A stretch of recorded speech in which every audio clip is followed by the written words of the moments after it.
to the media news. Babatunde Bolatito is my name. Today is Armed Forces Remembrance Day in Nigeria, an annual event to commemorate the nation's servicemen and fallen heroes. The event celebrated on January 15 each year also honors veterans of World War I and II, as well as the Nigerian Civil War. It is a day set aside for sober reflection on the significance of armed forces to the country. The Armed Forces Remembrance Day is celebrated on November 11 every year globally. It is known as the Armistice Day, commemorating the end of the First World War. With the formal ending of the Nigerian Civil War following the surrender of the Biafran secessionists on January 15, 1970, the day was changed to embark on the restoration of Nigeria's unity. Amid the celebration in Nigeria, President Muhammadu Buhari led a wreath-laying event and reviewed a presidential parade at the National Arcade in Abuja. He was joined by the Vice President Yemi Osinbajo, the Senate President Ahmed Lawan, Speaker of the House of Representatives Femi Gbajabiamila, the Chief Justice of the Federation, Justice Kayode Ariwoola, and the service chiefs led by Chief of Defense Staff, General Loke Rabo, among other dignitaries. President Buhari is asked the special guest of honor at the event laid wreath to honor the fallen heroes. Governor Ademola Adeleke has called for sustainable funding of the nation's security architecture with special attention to the welfare of the family left behind by the fallen heroes.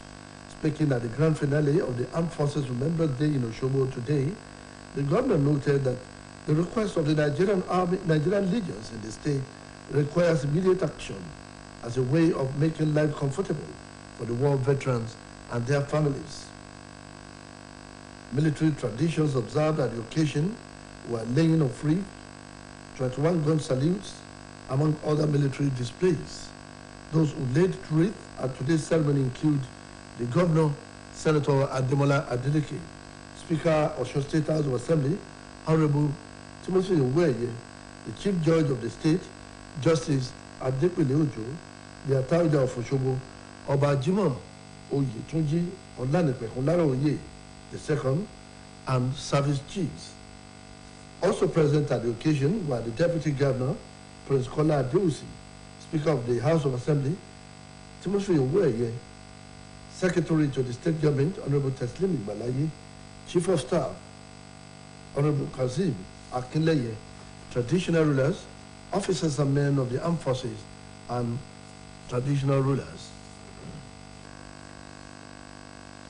In another development, President Muhammadu Buhari has promised to consider the request for assistance made by Governor Ademola Adeleke of Osun State, who was at the State House on a thank you visit.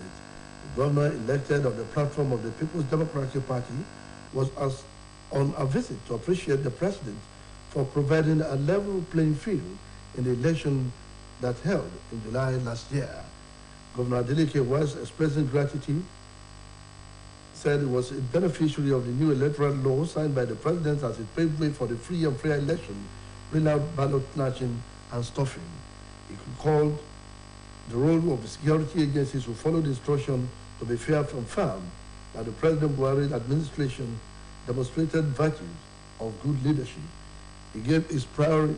The governor believed that free and fair election would be one of the greatest legacies President Muhammadu Buhari would bequeath to the country, as the development already been applauded at home and abroad. He gave his priority in Osun State as the development of agriculture, education, infrastructure, among others, including investment drive. The governor speaks further.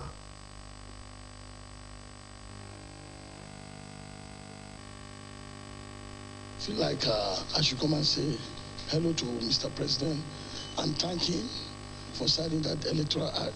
Because I benefited from it. That paved way for free and fair election.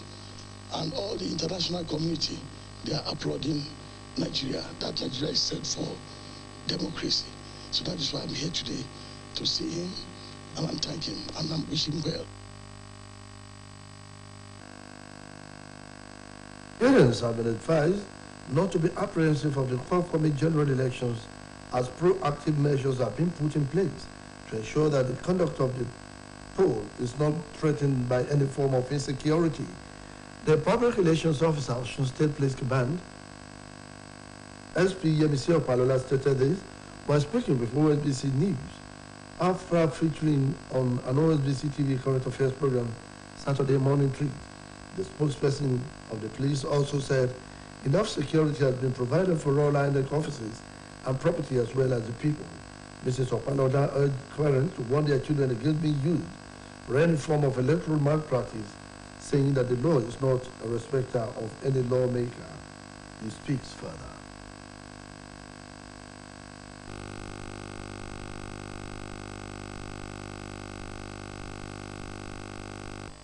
The election is going to hold, like the federal government has said.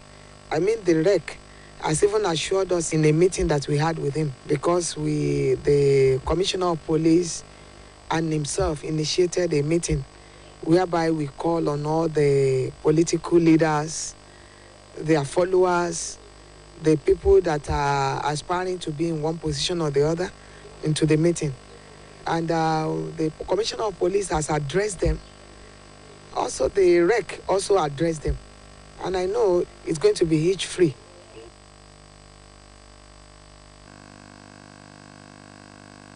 Nigerian boxer Efe Ajagba has claimed and win against formerly unbeaten Stephen Shaw in the early hours of today, faring better than the last time he fought boxer Puncher.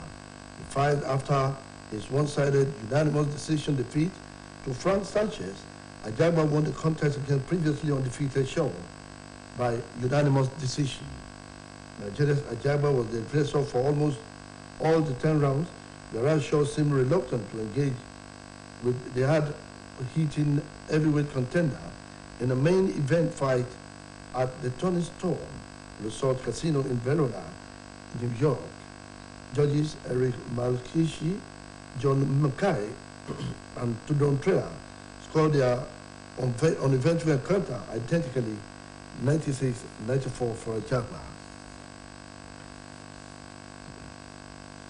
Now to foreign stories. China has reported almost 600,000 COVID-related deaths within a month, the first major toll released by authorities since Beijing loosened virus restrictions. The government has been widely accused of underreporting the number of coronavirus fatalities since the abandonment of its zero COVID-19 policies.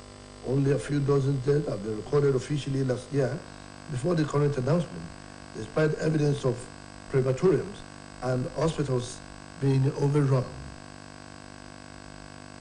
The figures of reports say a National Health Commission official said that finance recorded 59,938 COVID-related deaths between December last year and this month. The figure refers only to deaths at medical facilities, with the total number likely to be higher. An aircraft with 72 people on board crashed in Nepal this morning. The airline spokesperson, Shudahan Batwala, said there are 68 passengers on board and 4 crew members' rescue is underway. He said they don't know right now if there are survivors. He said the plane, which took off in Kamchau to Pokhara, crashed between the central Nepalese city domestic airport and international one that opened this early this year.